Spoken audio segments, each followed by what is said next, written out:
પાટણ સાંસદ ભરતસિંહ ડાભીના અધ્યક્ષસ્થાને જિલ્લા ગ્રામ્ય વિકાસ એજન્સી પાટણ દ્વારા જિલ્લા સેવા સદન તેમજ પાટણ ખાતે district development coordination and monitoring કમિટીની બેઠક યોજાઈ હતી। બેઠકમાં કેન્દ્ર સરકાર તથા રાજ્ય સરકારની વિવિધ વિકાસલક્ષી યોજનાઓની પ્રગતિની વિસ્તૃત સમીક્ષા કરવામાં આવી હતી। જિલ્લા ગ્રામ્ય વિકાસ એજન્સી, પાણી પુરવઠા વિભાગ, IDCS, માર્ગ અને મકાન વિભાગ તેમજ શિક્ષણ વિભાગ, ખેતીવાડી વિભાગ, મધ્યાહન ભોજન યોજના, પુરવઠા વિભાગ, વન વિભાગ, નગરપાલિકા વિભાગ તેમજ ઉત્તર ગુજરાત વીજ કંપની લિમિટેડ સહિતના વિભાગોની કામગીરી અંગે વિગતવાર ચર્ચા કરવામાં આવી હતી। વર્ષ 2025-26 દરમિયાન વિવિધ યોજનાઓ હેઠળ થયેલી કામગીરી તેમજ લાભાર્થીઓને મળેલ લાભ, ભૌતિક તથા નાણાકીય પ્રગતિ તેમજ બાકી રહેલા પ્રશ્નોની બેઠકમાં સમીક્ષા કરવામાં આવી હતી।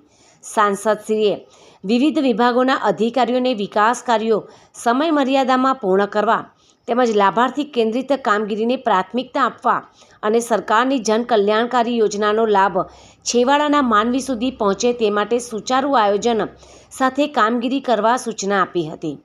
સાંસદશ્રીએ શૈક્ષણિક હેતુ માટે નાગરિકોને આવક અને જાતિના દાખલા સમયસર મળી રહે અને પરેશાન ન થવું પડે એ જોવા ખાસ તાકીદ પણ કરી હતી। તેમજ RSETI પાટણ ખાતે મહિલાઓ માટે મોટર ડ્રાઇવિંગ તાલીમ કાર્યક્રમ શરૂ કરવા પણ સૂચન કર્યું હતું।